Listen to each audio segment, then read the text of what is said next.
앞서서 지금 비즈니스 혁신의 본질이 무엇인지에 대해서 한번 말씀드려 봤습니다. 특히 우리가 익히 알고 있는 최근에 등장한 탁월한 기업과 탁월한 혁신가에 관한 여러 가지 내용들을 그냥 피상적으로 접할 경우에는 그냥 그 혁신가가 그 기업을 만들어서 혁신 한두 가지를 잘한 것처럼 그렇게 우리가 인식하는 경우가 많지만, 특정 기업이 수행했던, 그래서 탁월한 성과로 연결시키고 과거에 없었던 새로운 고객 가치로 연결시켰던 내용들을 구체적으로 살펴보면 기업을 구성하고 있는 굉장히 많은 영역에서 여러 분야의 혁신들이 동시다발적으로 이루어지고, 그런 것들이 굉장히 강력하게 상호작용하면서 이 탁월한 성과로 연결되고 경쟁 기업의 모방을 차단해낸다. 이렇게 이제 제가 말씀을 한번 드려봤습니다. 그 과정에서 그러한 활동의 범위가 기업 내부에만 있지 않고 기업 외부의 여러 기관, 이해관계자, 고객들과 결합될 때 훨씬 더 그러한 상호 강화작용, 시너지 창출 가능성이 급격히 높아질 수 있다라고 이제 방금 말씀을 드렸고요. 특히 최근 들어서는 이러한 상호 강화작용, 시너지 창출 노력들이 디지털 첨단 기술과 결합됨으로써 기하급수적인 폭발적 성장의 양상을 보이고 있고, 이런 것들을 통해서 글로벌 거대 기업으로 빠른 속도로 성장해 나간다라는 말씀을 이 교과 과정을 통해서 여러 차례 말씀을 드렸습니다. 그러니까 지금 그런 내용들에 이어서 이제 드리고 싶은 말씀은 여러분들이 이제 진정한 혁신가가 되실 거지 않습니까? 그죠? 또 되고 싶어 하실 거라고 저는 믿고 있습니다. 그게 인문사회학 분야라고 해서 혁신이 필요 없는 게 전혀 아니거든요. 공공 부문이 가장 혁신을 많이 필요로 한다라고 하는 점은 이미 여러 루트를 통해서 다 알려져 있습니다. 왜냐하면 공공 부문 자체가 혁신의 필요성을 잘 느끼지 못하는 영역이기 때문입니다. 공공부문이 왜 그런 혁신의 필요성을 못 느끼는가? 첫 번째로 공공부문은 정부의 세금이 투입되는 상황이고, 순이익이나 매출액 같은 계량적인 지표로 그 성과가 환산되지 않는 경우가 대부분입니다. 특히나 공공부문이 제공하는 서비스에 대해서는 그 서비스를 받는 일반 시민들 자체가 서비스가 제공되고 있다는 사실 자체만으로도 굉장히 감사해야 하는 이런 경우가 많기 때문에 공공부문을 전담하고 있는 조직이나 그 담당자들이 나서서 혁신을 막 해나가기는 그 의외로 관성이 큰 부분이 있습니다. 특히 정서적인 관성이 굉장히 크다는 점을 말씀드립니다.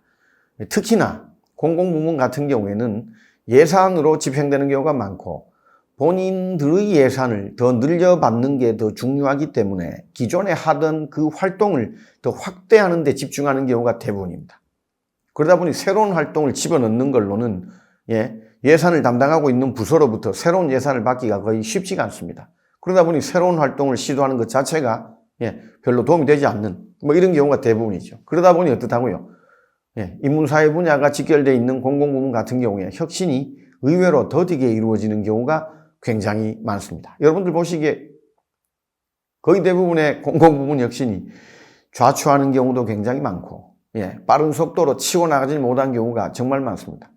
지금 건강보험 저런 것들, 국민연금 저런 것들 개혁이 얼마나 진짜 급박한 상황입니까? 그럼에도 불구하고 어떻죠? 여러 가지 이유들로 인해서 진도가 잘 나가지 않지 않습니까? 이걸 반대로 말씀드리자면 공공부문과 관련되어 있는 인문사회학 전공자들은 사실 굉장한 혁신의 기회를 맞이하고 있다라고 우리는 이렇게 얘기할 수가 있는 것입니다. 계속 말씀드리지만 물컵이 반이나 가득 차 있다고 볼 것인지 물컵에 물이 반밖에 없다고 인식할 것인지 결국 이런 문제가 되겠습니다. 공공부문 혁신이 어렵다. 이 말은 혁신이 안 된다는 뜻이 아니고 혁신의 기회가 엄청나다. 우리는 이런 뜻으로 이제 받아들일 필요가 있는 것이죠. 뭐 이공계통은 말할 것도 없습니다. 예, 경영경상계통도 마찬가지고요. 인문사회 분야조차도 우리의 혁신을 예, 못 빠지게 기다리고 있고, 여러분들은 그런 혁신가가 될 이미 많은 준비를 하고 계시고, 또 그런 자질과 역량을 어느 정도는 갖추고 계시리라 제가 감히 말씀드릴 수 있습니다. 그렇기 때문에 이런 수업도 지금 듣고 계시는 것이겠죠. 결국 이 점에서 여러분들이 정말로 탁월한 혁신가가 되기 위해서 어떤 자질과 역량을 조금 더 갈고 닦아야 하는가, 또 갖추어야 하는가, 이런 부분에 대해서 말씀드려 보도록 하겠습니다. 최근에 연구된 바에 따르면요, 혁신가라고 불리는 사람들이 가지고 있는 몇 가지 특징들이 있다라고 이제 알려져 있습니다. 앞서 말씀드렸던 여러 사람들의 이름이 지금 여기 등장하고 있죠. 뭐 오미다이어나 뭐 마이클 델이나 뭐 쿡이나 뭐 이런 여러 사람들 다 세계적인 혁신가였죠. 그러니까 이 사람들은 제일 아래쪽에 있는 경우 보시겠습니다. 전혀 혁신가처럼 보이지 않는 아주 일반적인 사람들이죠. 일반적인 사람들보다 5가지 자질과 역량 측면에서 조금 탁월한 또는 상이한 모습을 보인다는 겁니다. 보시면 associating, questioning, observing, experimenting, networking, 이 5가지 활동, 자질, 태도, 능력 측면에서 평균적인 사람들보다 훨씬 더 높은 수준을 보이고 있다는 겁니다. 이 말 뜻을 다르게 해석해 보면 혁신가라고 불리는 사람들은 뭔가 현상들을 더 자주 관련 지어 보려고 노력하고 있고, 이런 혁신적인 사람들은 현상에 대해서 훨씬 더 많은 질문을 던지는 사람들이고, 이런 혁신가들은 훨씬 더 세밀하게 자기 주변에서 벌어지고 있는 고객, 경쟁, 기술, 산업, 시장의 여러 변화들을 관찰하는 사람들이고, 이런 혁신가들은 뭐 하나라도 작은 실험을 통해서 검증해보고 확인해보는 사람들이며, 마지막으로 이런 혁신가들은 다른 분야에 있는 누군가와 자주 더 많이 교류하는 사람들이다 라고 우리가 규정해볼 수가 있다는 것입니다. 지금 굉장히 중요한 5가지에 대해서 말씀드렸습니다. 특정 분야에서 탁월한 성과를 달성했던 사람들을 사실 조사한 결과입니다. 그런 사람들의 일종의 습관, 태도, 역량, 뭐 자세, 자질, 이런 여러 가지 것들을 조사해 봤더니 결론적으로 나온 5가지가 뭐였냐면, 혁신가들은 무언가를 새롭게 결합시키고 관련 짓는데 굉장히 열심이다. 질문하는데, 관찰하는데, 실험하는데, 남들과 상호작용하는데 굉장히 많은 노력과 시간과 관심을 기울인다. 그러니까 이 5가지를 잘 할 때 훨씬 더 이 비즈니스 이노베이션이 탁월하게 달성된다. 이런 연구가 있어서 해당 연구에 대해서 몇 가지 말씀을 드려 보겠는데요. 보시면 일반인보다는 훨씬 더 탁월하다. 특히 5가지 모두 다 탁월하지는 않다 하더라도 몇 가지 측면에서는 어떻다고요? 아주 탁월하다 라고 이렇게 말씀드려 볼 수가 있겠습니다. 여러분들은 어떠십니까? 뭔가를 결합시켜서 새로운 대안을 자주 내놓으십니까? 예를 들어서 전공에 3학년, 4학년이 되셨는데요.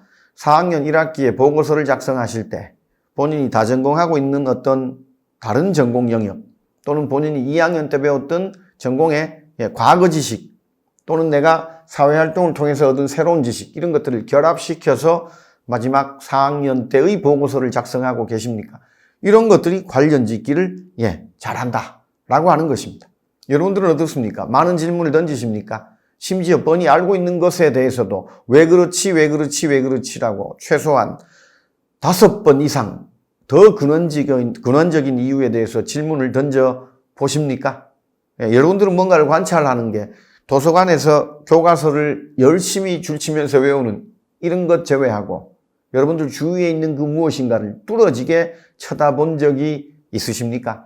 계속해서 그것들을 쳐다보고 거기에 어떤 변화가 있는지를 낱낱이 기록하고 정리해 보시고 그 숨은 뜻이 뭔지를 찾아보려고 노력하신 적이 있으십니까? 실험하기를 멋진 가운 같은 실험복을 입고 큰 실험 장비에서 일주일간 실험하는 걸 실험하기라고 얘기하는 게 전혀 아닙니다. 아주 작은 테스트, 3분 만에 10,000명에 대해서 조사해 볼 수 있는 간단한 인터넷 테스트, 이걸 다른 말로 요즘은 A-B 테스트란 말도 많이 씁니다. 그러니까 이런 것들을 자주 해보신 적이 있으십니까? 다른 분야의 다른 사람들을 만나기 위해서 모임에 참석하시거나 아니면 본인이 모임을 만드시거나 여하튼 다른 사람들과 자주 교류해 본 적이 있으십니까?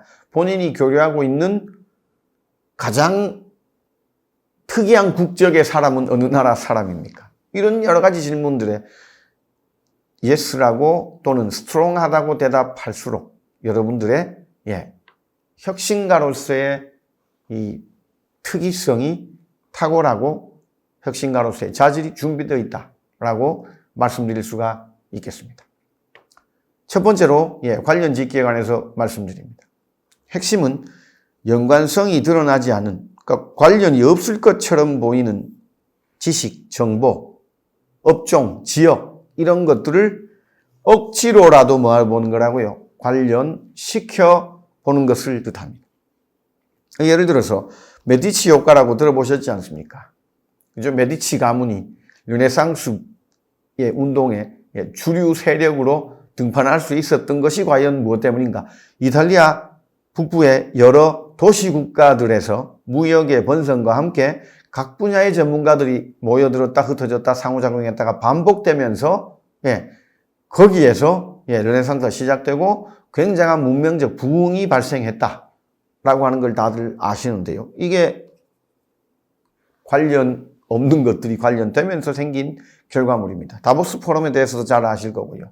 혹시나 아시는 분은 아시겠지만 아스펜 아이디어 페스티벌도 있고요. 우리가 흔히 많이 들었던 게 테드 강연이 되겠습니다. 나하고 전혀 관계없는 분야의 전문가가 10분, 15분 강연하면서 탁월한 설명을 통해서 정서적인 변화와 지식의 변화와 새로운 행동의 촉발로 연결되는 그러한 강연이 바로 테드 강연입니다. 나하고 관련되지 않은 분야에서 전문가들이 나와서 얘기할 때 훨씬 더 호기심이 생기고 더 많이 여러분들이 감동받지 않으셨습니까? 그런 것들을 놓고 봤을 때 심지어 관련되어 있지 않는 것조차 관련 지으려고 노력하는 그 과정을 통해서 우리가 새로운 비즈니스 혁신에 도전할 수 있는 것이다. 이렇게 말씀을 드려볼 수가 있겠습니다. 보시면 대표적인 케이스로 지금 기업용 소프트웨어 애플리케이션을 만들었던 베니오프입니다. 다들 잘 아시는 세일즈포스.com, 지금 클라우드 시장의 빅3 중에 하나로 성장해 있는 대단한 기업이 되겠습니다. 원래 이제 기업용 소프트웨어 애플리케이션을 아마존이나 이베이 같은데 이제 구축하려고 이 세일즈포스.com을 만들었다가 이후에 페이스북처럼 이걸 이용하도록 하자라고 해서 채터라고 하는 또 프로그램을 만들어서 디바이스를 통해서 여러 부문의 관리자들과 담당자들이 자기 의견들을 언제나 교환하도록 만드는 그러한 정보 공유 앱을 또 만들었던 경우가 되겠습니다. 보시는 것처럼 페이스북의 아이디어를 일상적인 경영 업무에 접목한 그런 케이스가 되겠고요. 이런 것들을 전형적인 어소시에이팅이라고 우리가 부릅니다. 보통 이제 이 관련 짓기 이 자질을 높이기 위해서는요, 몇 가지 일상적인 테크닉들이 있습니다. 첫 번째가, 도저히 어울릴 것 같지 않는 요소들을 억지로 연결시키고 그것들을 발표하고 토론해 보는 것입니다. 그리고 그것들을 가지고 자기의 현재 문제에 아이디어를 내기 위해서, 노력하는 것입니다. 이걸 별난조합법, odd combinations라고 부릅니다. 그 다음 두 번째 관련 짓기 노력은요, 들으신 분이 계실 겁니다. zoom in and zoom out 기법입니다. 이게 뭔 소리냐면 줌이란 게 크게 작게 이제 이것들을 의미하는 것인데요. 깊이 있게 파고 들면서 뭔가를 계속해서 보는 것도 있지만 동시에 멀리 떨어져서 멀찌감치 떨어져서 또 바라보는 이런 경우, 그러니까 줌인과 줌아웃을, 그러니까 상반된 성격의 일을 뭐 하는 거라고요? 한꺼번에 처리하고 최소한 동시적으로 처리하려고 노력해 보는 것 자체가 무언가를 관련 지어보는, 무엇인가 서로 다른 둘, 셋 사이에 있을 것으로 보이나 아직 보이지 않는 관련성을 발견해내는 그러한 노력이 된다라고 알려져 있습니다. 세 번째가 레고 스타일 사고가 되겠습니다. 아시겠지만 설계도가 있는 레고를 조립하는 것 말고 설계도가 없는 레고를 조립해야 될 경우에, 그 경우에 여러분들은 어떠십니까? 레고 블럭의 종류가 다양할수록 훨씬 더 좋은 모양을 만들어낼 수 있나요? 아니면 레고 블럭의 종류가 두세 가지밖에 없을 때 훨씬 더 좋은 모양의 어떤 결과물을 만들어낼 수 있나요? 레고 스타일 사고란 건 뭐냐 하면 지금 당장 필요 안 할 수 있으나 계속해서 기회 있을 때마다 뭐 하는 거라고요? 특이한 형태의 블럭들을 나의 레고 가방 속에다가 계속해서 모으는 겁니다. 레고 상자 속에다가 새로운 레고 블럭을 볼 때마다 그것들을 한 개씩 두 개씩 계속 상자 속에 모아놓으면 언젠가 그 모든 것들을 활용할 때가 오기 때문에 이런 식으로 준비하는 것들을 레고 스타일 사고라고 부릅니다. 그 다음에 이제 강제적 연결도 있습니다. 예를 들어서 럭셔리라고 하는 잡지가 있습니다. 내가 어떤 현재 문제에 직면해 있는데요. 이 솔루션을 내기 위해서 다른 걸 하는 게 아니고 그냥 럭셔리 잡지에 책을 35쪽을 딱 펴는 거죠. 그 35쪽 내용에 있는 걸 가지고 무조건 뭐 한다고요? 해결되지 않고 있는 과제에 대한 해결책을 억지로 연결시켜 찾아보는 것. 그게 대표적인 또 관련 짓기의 스킬이라고 말씀드릴 수가 있겠습니다. 그 다음 또 한편으로 들어보셨는지 모르겠습니다. 이걸 스캠퍼 기법이라고 부릅니다. 뭔가를 대체하거나 결합시키거나 변형시키거나 확대나 축소시키거나 다른 어떤 용처를 찾아보거나 제거하거나 아니면 반대로 적용해보는 뭐 이런 이 표를 하나 만드셔서 여러분들이 어떤 그 무엇인가를 한다라고 했을 때 과거의 내가 뭘 어떻게 했다 이렇게 정리되어 있던 것들을 이 스캠퍼의 순서에 따라서 이걸 대체한다면 이렇게 대체해야 되겠네. 이걸 갖다가 컨비네이션 한다면 이렇게 봐야 되겠네. 이렇게 비교표를 만들어서 스캠퍼를 구성하고 있는 저 모든 요소들을 다 적용시켜보는 이런 방법도 역시 관련 짓기의 대표적인 기법이라고 말씀드릴 수가 있겠습니다. 그 다음에 이제 마지막 두 개는 조금 웃긴 얘기가 될 수 있는데요. 호기심 상자라는 걸 계속해서 본인이 하나씩 둘씩 만들어 가셔야 됩니다. 큰 빈 상자 속에 어디 가다가 희한한 걸 하나 봤다 싶으면 그걸 뭐 하시라고요? 그냥 사거나 죽거나 얻어와서 여러분들의 호기심 상자 속에 넣어두는 겁니다. 계속해서 그렇게 뭔가 새로운 걸 볼 때마다 한 개씩 두 개씩 뭐 하신다고요? 상자 속에 모으시는 겁니다. 그러다가 정말 어려운 문제, 골치 아픈 문제 직면했을 때 호기심 상자를 열어보고 그 중에 어떤 것들을 꺼내서 거기로부터 아이디어를 적용시켜보는 기법이 호기심 상자 열어보기가 되겠습니다. 마지막 기법은 제일 웃긴데요. 당신만의 샤워 부스 갖기입니다. 앞서 살펴봤던 한 30건 정도의 탁월한 성과를 달성했던 사람들에게 물어봤더니 그 놀라운 아이디어가 언제 떠올랐습니까? 이렇게 물어봤더니 제일 자주 나온 대답이 뭐였냐 하면 샤워하다가 아이디어가 떠올랐습니다. 이 얘기가 제일 많았다는 겁니다. 물론 이제 순박한 사람들은 나도 그럼 나만의 샤워 부스를 만들어야 되겠네 이러실지 모르나 사실 그 얘기의 이 본말은 조금 다른 얘기입니다. 일주일간 밤을 새면서 그것만 계속 고민하다가 너무너무 생각이 떠오르질 않아서 집에 와서 새벽에 해 뜨기 직전에 회사 나가기 직전에 샤워하고 옷 좀 속옷 갈아입고 나가야 되겠다라고 해서 그 샤워하는 짧은 순간에 아이디어가 떠오른 거죠. 이 아이디어는 샤워 때문에 떠오른 걸까요? 아니면 지난 일주일, 지난 열흘간 밤을 새워가면서 고민의 고민을, 고심의 고심을 거듭했기 때문이었을까요? 어쨌거나 간에 샤워 부스에서 샤워하는 도중에 가장 많은 아이디어가 떠올랐다는 그 말처럼 꼭 샤워 부스가 아니더라도 본인의 아이디어가 집약되다가 어느 순간 꽃을 피우고 열매를 맺게 되는 그 짧은 순간 여러분들만의 고유한 자신만의 어떤 상황을 연출할 수 있는 공간이 필요하다. 뭐 이런 내용으로 정리해 보실 수가 있겠습니다. 하여간 이렇게 관련짓기라고 하는 게 너무나도 중요하다는 겁니다. 관련짓기라고 하는 게. 그럼 이제 관련짓기를 조금 더 잘하려면 이제 우린 도대체 어떻게 해야 될 것인가? 뭐 이런 것들을 이제 좀 따져볼 필요가 있겠는데요. 이 관련짓기를 잘하기 위해서는 질문을 잘 던지는 게 정말로 중요합니다. 특히 어디에 질문을 던져야 되냐면 보시는 것처럼 질문할 게 없는 것 같은 것에다가 질문을 던져보실 필요가 있습니다. 너무나 뻔한 것처럼 보이지만 뻔한 걸 뻔하다고 그냥 넘어가는 순간 어떻다고요? 앞서 말씀드린 것처럼 불일치도 발견하기 어렵게 되고 예상외의 것들도 발견하기 어렵게 됩니다.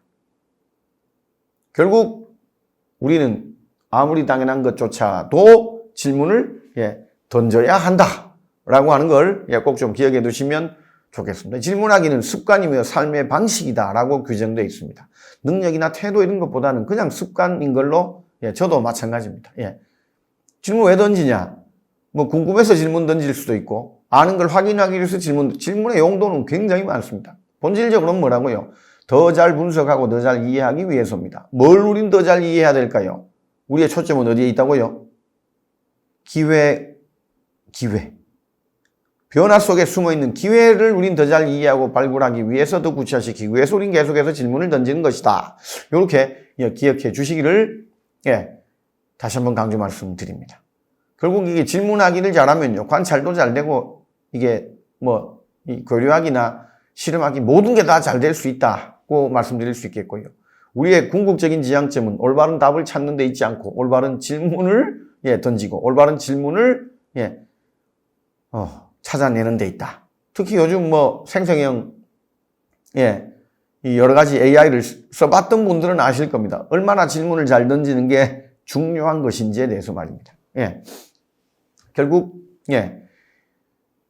이 질문을 한다라는 게 이제 구체적으로 뭔지를 곧 이어지는 내용을 한번 말씀드리겠습니다. 어떻게 하면 고객들의 바닥과 욕실 청소를 도울 수 있을까요? 이 질문과 어떻게 하면 고객들에게 토요일 오전 시간을 돌려줄 수 있을까요? 라고 하는 질문의 본질은 똑같은데, 바라보는 현상은 똑같은데, 질문이 어떻게 돼 있냐에 따라서 나올 대답은 어떻다고요? 완전히 다른 형태의 대답으로 전개된다라고 하는 걸 꼭 기억하시기 바랍니다. 월화수목 금 동안 열심히 회사 생활하다가 토요일 날 어떻게 됐다고요? 일요일 날 어떻게 됐다고요? 집안 청소를 간단하게 하게 됐다는 겁니다. 바닥 욕실 청소를 잘하도록 도와주려면 우린 뭘 생각하게 됩니까? 또 다른 세제, 또 다른 청소 용구를 생각하게 될 것입니다. 그렇지만 어떻게 하면 고객들에게 토요일 오전 시간을 더 잘 활용하도록 우리가 도울 수 있을까요? 라고 질문한다면 더 좋은 청소 용구와 더 좋은 세제만을 생각하지는 않게 될 것입니다. 과연 어떤 질문이 더 의미 있는 질문일까요? 이런 부분에 대해서 여러분들께서 관심을 가지고 잘 생각해 주실 필요가 있다라는 말씀을 감히 드려봅니다. 이 질문을 잘하기 위해서는요, 굉장히 중요한 것 중에 하나가 뭐냐면 질문의 유형을 잘 이해하는 것입니다.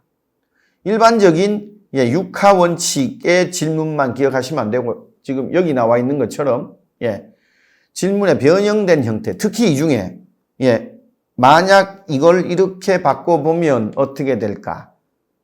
이 형태, what if 형태 질문을 잘 하시는 게 굉장히 중요하다는 말씀을 드립니다. 두 번째로 우리가 흔히 많이 하는 브레인스토밍 기법이 있습니다. 그냥 이런저런 아이디어를 이렇게 저렇게 막 얘기하고 정리하고 서로 간에 막 그냥 던져보는, 그러고 난 다음에 이걸 다 모아서 정리해보는 이런 기법인데요. 이 브레인스토밍을 어디에 적용하냐면 질문하는 데만 적용하는 겁니다. 최소한 질문이 50개 정리될 때까지 회의에 참여한 사람은 계속 뭐만 던져야 된다고요? 질문만 얘기해야 된다는 겁니다. 답 얘기하거나 과정 얘기하거나 뭐 반대 의견 다 필요 없습니다. 계속 뭐만 한다고요?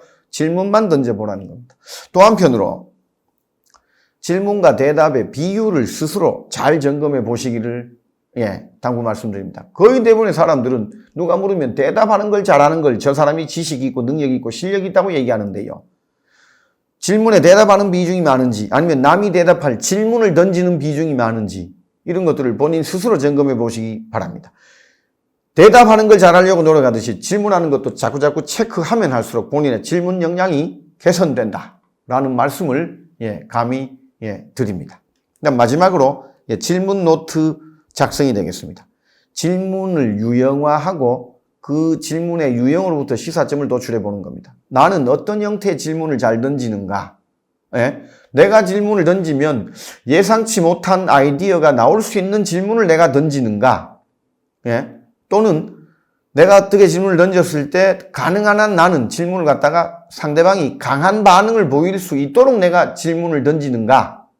또는 내가 뭔가 말을 꺼냈을 때, 질문을 꺼냈을 때 이게 기존에 논의되었던 여러 가지 것들을 가장 이렇게 흐트러버리는 파괴적 성향이 강한 질문을 내가 잘 던지는가. 이런 부분들을 체크하고 부족한 부분에 대해서 자기 스스로 노력해서 자기의 질문 역량을 개선시키는 게 굉장히 질문하기 위해서는 중요한 것이다. 라고 이렇게 말씀드려 볼 수가 있겠습니다. 이어서 관찰하기에 대해서 말씀드리겠습니다. 이 관찰이라고 하는 걸 그저 대상을 바라보는 것이다 라고 뭐 얘기할 수도 있을 것입니다만 이 비즈니스 혁신가들은 관찰을 조금 다른 관점에서 수행합니다. 특히 의미 있는 관찰이 되기 위해서는요 최대한 적극적으로 살펴봐야 됩니다. 그리고 놀랍거나 예상과 다른 이 현실을 찾아내려고 노력해야 되고 특히 뭔가 관찰을 하려면 변화를 우리가 찾아보는 것일 거고요. 내가 몰랐던 또는 새롭게 등장하는 이런 것들을 찾아내려고 하는 게 관찰이고 이 과정에서 자신을 둘러싸고 있는 환경적 요소들을 억지로라도 변화를 시켜야 관찰이 더 잘 될 때가 있다라고 하는 걸 기억해 두시기를 강조해서 말씀드립니다. 특히 기존의 비즈니스를 와해시켰던 대다수 혁신가들은 각기 다른 상황에 처한 사람들이 실제 해결하고 싶어하는 일, 여기에 대해서 아이디어를 얻으려고 했지 설문조사 결과 보면서 그걸 분석하는데 머무르지 않았다는 거고요. 두 번째로 다양한 대상을 관찰하면서 서로 다른 맥락에 적용할 수 있는 그러한 해법을 찾아내려고 노력했다는 겁니다. 관찰해야 될 대상 자체가 다양해져야 한다는 것이고, 또 이제 서로 다른 상황 속에서도 적용될 수 있는 해법을 우리가 추구해야 된다는 말씀이 되겠습니다. 다들 잘 아시는 것처럼 슐츠 회장이 스타벅스를 인수해서 만드는 과정에서 이태리에 가서 에스프레소 커피점을 제대로 살피기 위해서 밀라노에 일주일간 머무릅니다. 그리고 또 이어서 베로나를 또 방문합니다. 그러면서 카페라떼를 주문해서 마시는 고객을 자기가 봤던 거 그걸 똑같이 이제 따라 해보는 거죠. 그러면서 자기 나름대로 커피의 로망과 이 신비의 세계가 무엇인지를 직접 체험해 봤다는 것입니다. 마찬가지입니다. 앞서 말씀드린 P&G의 이 에이지 라플리 회장이요 했던 유명한 말입니다. 북경에서 가능한 한 매 저녁 때마다 점포 가정 사무실만 5년 이상 왔다 갔다 하고 나니 그동안 읽은 자료가 보다 명확해진 데이터와 결합되기 시작했다. 데이터는 원래부터 있었겠죠. 근데 어떻다고요? 진짜로 거기 가서 왔다 갔다 하고 살아보니 데이터가 현실과 결합되면서 새로운 아이디어가 손에 잡히기 시작했다. 뭐 이런 얘기가 되겠습니다. 이 관찰이란 걸 잘한다는 게 과연 뭔지에 대해서 앞서서 말씀드렸습니다. 실제로 돌아와야 됩니다. 예, 관찰하라 그랬더니만 조사를 맡기고 앉아있는, 예, 여기에 머무르게 된다면 절대로 탁월한 혁신의 기회를, 예, 발견하기는 어려울 것입니다. 마찬가지입니다. 그렇게 기회를 발견했다 치더라도 그것을 적당한 규모 이상의 큰 시장으로 성장시키는 것은 결단코 쉽지 않을 것입니다. 관찰과 관련해서는요, 예, 일단 정기적으로 고객을 살펴보는 것들을 한번 해보시기를 바랍니다. 일주일에 월요일 저녁에는 반드시 뭐 한다? 어딘가에 가서 고객을 살펴본다. 예. 금요일 저녁에는 어떤 유형의 매장에 가서 1시간간 그 매장 안에서 우리 제품에 대한 구매 패턴이 어떤지를 내가 직접 눈으로 관찰한다. 예. 정기적으로 뭔가를 해보는 게 굉장히, 예, 중요하다라고, 예, 알려져 있습니다. 그 다음 두 번째로, 예, 관찰하기 위해서 신경 써야 될 건 뭐냐면, 뭔가 요즘 들어서 새롭게 사업을 해냈다라는 기업이 있다면 그 기업을 한두 개 정하시고 그 기업이 했던 방법들을 그냥 무조건 뭐 해보시라고요? 우리 회사에 도입하는 겁니다. 그러면서 어떤 일이 벌어지는지를 뭐 하는 거죠? 예, 살펴보는 겁니다. 두 개의 관찰이 필요하지요. 첫 번째, 혁신적인 기업이 어떤 상황에서 뭘 했는지에 대해서 관찰을 좀 해야 되고요. 두 번째로, 그걸 우리 기업 안에 가지고 왔을 때 어떤 일이 벌어지는지를 또 관찰할 필요가 있다는 말씀을, 예, 드립니다. 세 번째 방법은요, 매일 10분 정도 시간을, 예, 할애하는 겁니다. 그냥 그 10분간 뭐 한다고요? 어딘가를 찍습니다. 그냥 어딘가를 찍어요. 예. 예를 들어서 여러분들이 학생이다. 그럼 학교 앞에 버스 정류장을 그냥 뭐 한다고요? 찍는 겁니다.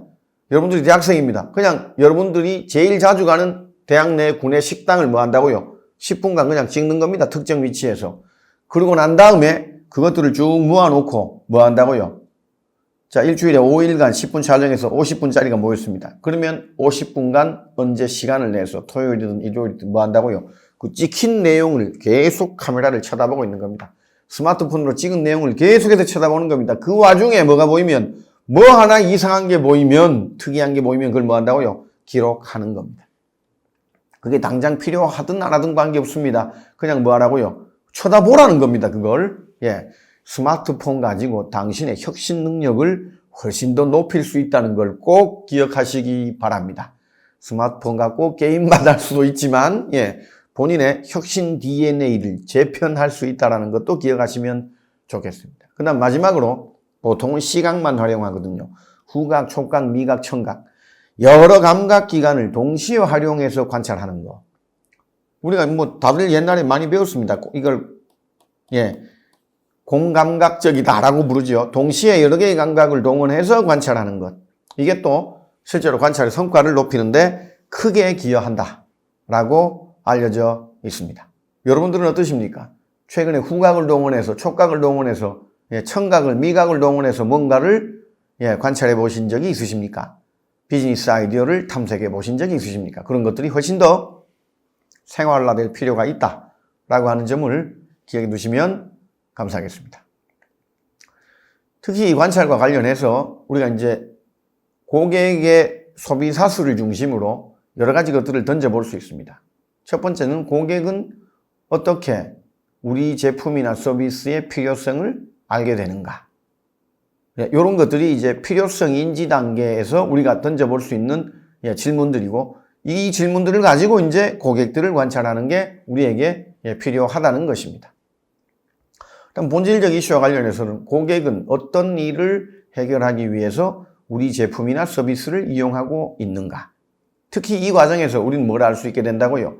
원래 우리가 의도했던 우리 제품의 서비스의 그 목적과 관계없이 엉뚱한 상황에서 엉뚱한 문제를 해결하려고 우리 제품 서비스를 이용하고 있는 고객이 있다면 그런 고객에 대해서, 예, 세세히 살펴보는 게 굉장히 필요하다고 누차 말씀드린 바가 있겠습니다.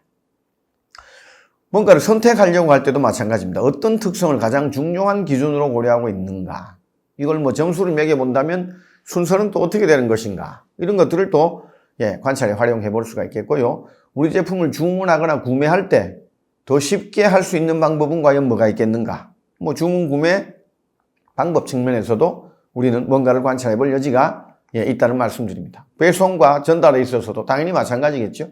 가장 빠른 방법이 정말 뭔지, 가장 저렴한 방법은 없는 것인지, 택배사가 정해놓은 택배 금액을 낼 수밖에 없는 것인지, 이런 여러 가지 것들에 대해서도 배송 전달 관련해서도 우리는 고객을 관찰해 볼 수가 있을 것입니다. 뭐 대금 지불도 마찬가지겠죠. 실제로 제품이나 서비스 가격을 어떤 방식으로 지불하는가, 더 쉬운 방법, 더 빠른 방법, 더 불확실성이 낮은 방법이 있는가, 이런 걸 따져볼 수 있겠고요. 앞서 말씀드린 것처럼 뭐 불안, 의외의 사용, 뭐 이런 것들에 대해서도 우리가 살펴볼 수가 있겠습니다. 특히 우리 제품을, 우리 서비스를 바로 선택하지 않는 이유가 어떤 불안한 점 때문인가, 뭐 이런 것도 우리가 질문 던져볼 수가 있겠고요. 우리 제품이나 서비스를 이용할 때 다른 어떤 제품과 함께 이용하면 더 좋아지는가, 이런 보안 이슈도 우리가 질문해보고 관찰해볼 수가 있을 것이고요. 고객이 제품이나 서비스의 내구성과 관련해서 우리 제품에 문제를 일으킬 어떤 행동을 하지는 않는지, 이런 것도 관찰해볼 여지가 있고요. 마지막으로 수리나 뭐 처분 관련해서도 우리가 또 관찰에 필요한 여러 가지 질문들을 만들어서 생각할 수가 있을 것이라고 말씀드립니다. 거의 대부분 이 모든 관찰은 고객에게 새로운 가치 요소를 우리가 만들어서 전달할 수 있는가 없는가, 또는 고객이 완전히 새로운 가치를 느끼도록 체감하도록, 체험하도록, 경험하도록 우리가 이끌어갈 수 있는가 없는가, 이 고객 가치와 관련된 여러 가지 기회들을 탐색하는 것이 바로 고객 관찰에서 굉장히 중요한 요소가 된다라고 하는 점을 잘 기억해 주시면 감사하겠습니다. 그 다음에 이제 교류하기가 되겠습니다. 누군가랑 만나서 상호작용을 하는 것들을 의미합니다. 매일 만나던 그 사람들을 또 만나서 생각과 경험을 얘기해 봤자 새롭게 자극될 만한 요소가 과연 얼마이겠는가 라는 질문에서 이 모든 논의가 시작됩니다. 내가 매일 만나던 사람을 또 만날 것인가, 아니면 한 번도 만나지 않았던 사람을, 한 번도 대화해 보지 않았던 사람과 만나고 대화하는 것을 시작해 볼 것이냐에 관한 얘기가 되겠습니다. 가장 교류하기의 근원은 누차 말씀드렸습니다만 다양성이 모든 혁신의 시발점이 된다. 다양성이 높을수록 혁신의 수준과 강도, 효과가 더 높아진다라는 기본 가정에서 상호작용이 중시된다라고 하는 걸 기억해 두시면 좋겠습니다. 최근 들어서는 상호작용을 해봐야지만 이 상대방에 대한 이해도, 왜 저 사람이 저런 행동을 하는지에 대해서 심층적으로 이해할 수 있게 된다 라고 또 이렇게 얘기들을 하고 있기도 합니다. 다양성을 바탕으로 자신의 지식이 확장되고 아이디어들이 더욱더 새롭게 결합된다 라는 측면에서 누군가 새로운 사람을 만나는 거 굉장히 중요하다는 말씀을 드립니다. 이걸 단순히 뭐 밖에서 좀 누가 갖고 있는 새로운 어떤 지식을 내가 좀 가져다 쓰고, 또는 내 이 직업, 나의 이 경력, 커리어 관련해서 성공을 좀 하려니까 나를 도와줄 누군가, 힘 있는 누군가가 나에게 필요해. 이런 생각으로 지금 누구를 만나라고 하는 게 전혀 아니라는 걸 꼭 좀 기억해 두시면 좋겠고, 우리가 문제를 해결하고 아이디어를 발굴하고 이런 것들을 새로운 기회, 새로운 시장으로 변모시켜 나가는 과정에서 여러 사람들과 교류하는 것이 가장 필수적이다. 정말 중요한 얘기입니다. 특히나 이 교류하는 과정에서 두 가지 기억하셔야 됩니다. 직관에 반하는 질문, 너무나 당연해서 뻔한 것처럼 보이는 현상과는 반대되는 형태의 어떤 질문을 교류하는 과정에서 던지셔야 상대방도 여러분들을 존중합니다. 상대방도 여러분들에 대해서 호기심이 커집니다. 상대방도 여러분들에게 더 많은 질문을 던질 것입니다. 그러면서 동시에 굉장히 건전한 비판 의식을 가동시켜야 됩니다. 비판한다 그러면 남을 틀렸다고 하는 것이죠. 여기서 말하는 건전한 비판 의식은 틀렸다 맞다의 의미가 아니고, 나의 지식과 상대방의 지식을 결합시켜 더욱더 강력한, 새로운, 의미심장한 고객 가치 창출에 훨씬 더 기여하는 대안을 만들어내는데 활용할 수 있는 그런 것들을 우리는 여기서 건전한 비판 의식을 바탕으로 한 사람과의 관계 설정이다 라고 규정하는 것입니다. 핵심은 뭘까요? 나도 더 잘 돼야 되고 남도 더 잘 되도록 하는 형태로 뭐 하셔야 된다고요? 상호작용하실 필요가 있다. 이러려면 내가 내 자신도 잘 이해해야 될 뿐만 아니라 앞에 서 있는 상대방도 더 잘 이해해야지만 이러한 네트워킹 활동, 교류하기가 성과로 연결된다 라고 하는 점들을 잘 아실 수 있을 거라고 생각하고요. 이 교류하기에서 첫 번째로 해야 될 거는 사람이나 뭔가를 그 작은 것 자체를 더 다양하게 만들려고 하지 마시고 교류의 범주, 범위 이걸 일단 다양하게 해보는 게 굉장히 중요합니다. 오늘은 친구 1명 만났다. 내일은 2명 만나야지. 이거는 이제 교류의 범위가 고정되어 있는 거죠. 교류의 범위가 갖는 다양성을 확장시킨다고 하는 건 이런 거죠. 한국 친구가 아닌 외국인 친구를 만난다. 아예 뭐라고요? 다르게 가는 겁니다. 한국 친구들을 만나서 우리 회사 제품에 대해서 물어보다가 외국인 고객들을 만나서 물어보게 되면 이건 완전히 교류의 범위가 더 다양성이 확대되는 것입니다. 이런 형태로 교류하기의 기준을 변경시켜 보시는 것이 굉장히 중요하다는 말씀을 드립니다. 일주일에 1회 이상씩 밥을 먹을 때 누군가를 만나서 밥을 먹는 것.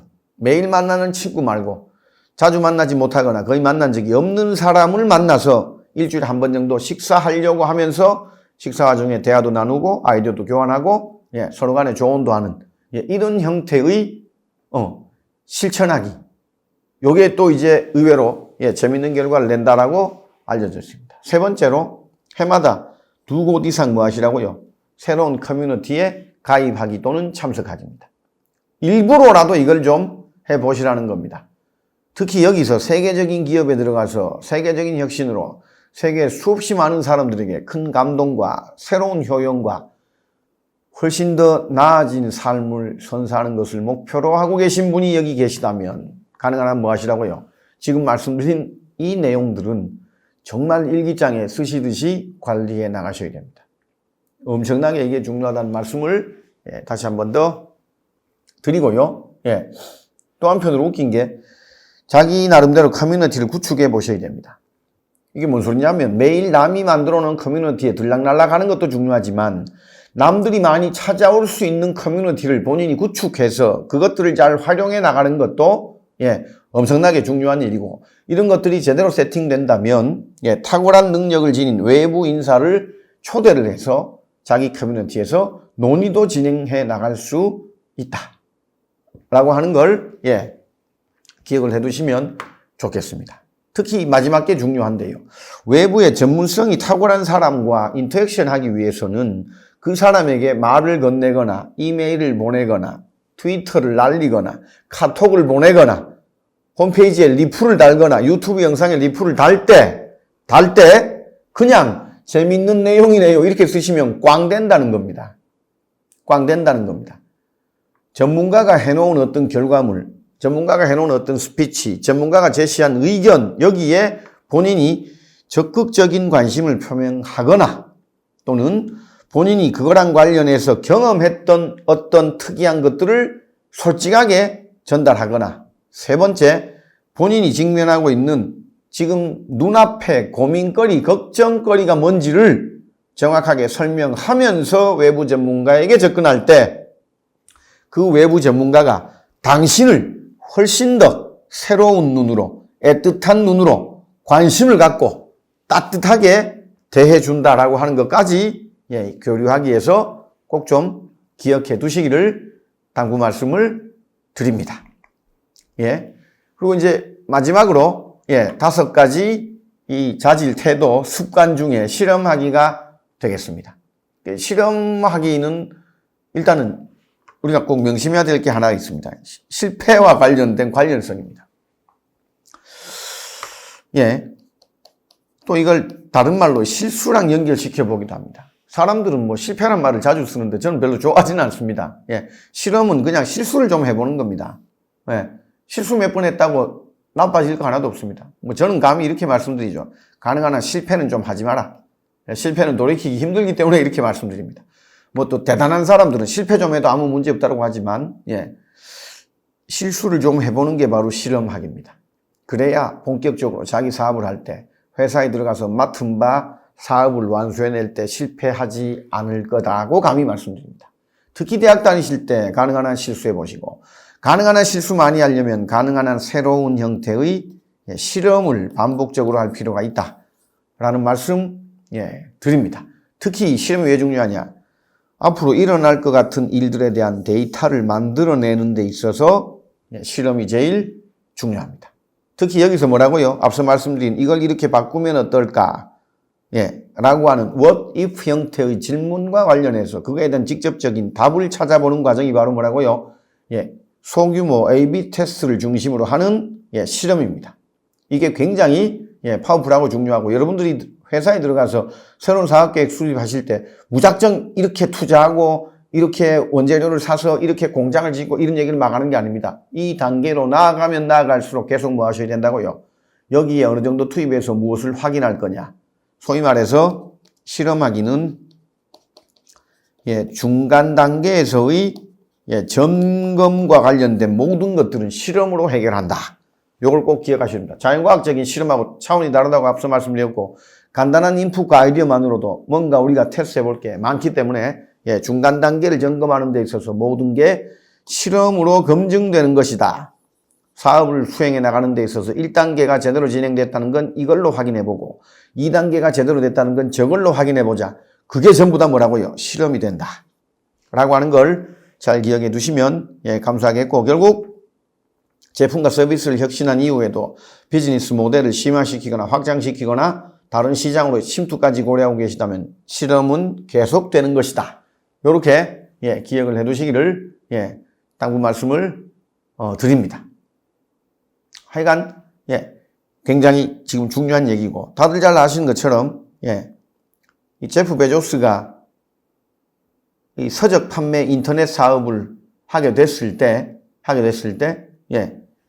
왜 그걸 시작하게 됐냐면, 베조스가 이제 재밌는 걸 발견하게 됩니다. 우편 주문을 서로 하는 품목으로 20가지가 있다라고 하는 이제 보고서를 봤는데, 거기 갑자기 뭐가 빠져 있다고요?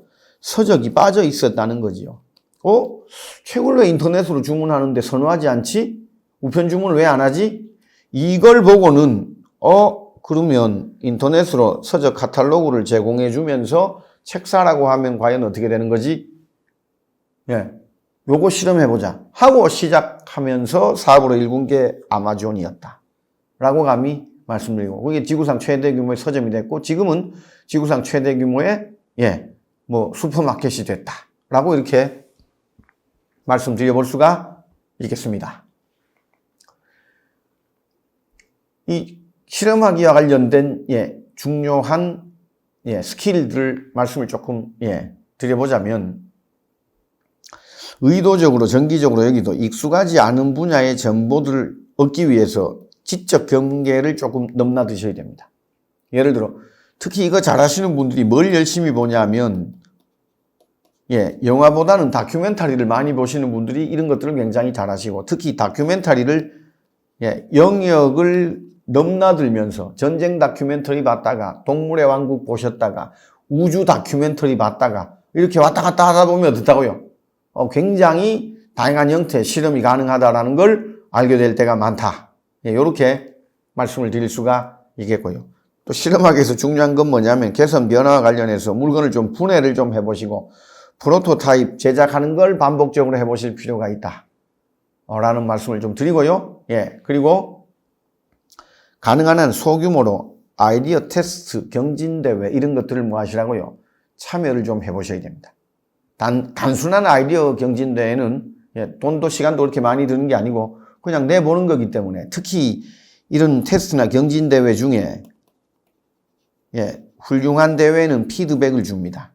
피드백을 준다는 게 무슨 얘기냐면, 당신이 낸 그 아이디어, 앞으로 이런 거 실험해보자고 하는 아이디어를 요렇게 저렇게 보완하는 게 더 중요할 것 같다라는 피드백 말하는 겁니다. 이런 피드백을 주는 경진대회에 자주 참여해보시면 굉장히 좋아질 거라고 생각합니다. 그러면서 자기의 실험 능력도 훨씬 더 레벨업 됩니다. 실험하기의 가장 대표적인 형태가 뭐냐면 이케아 케이스가 되겠습니다.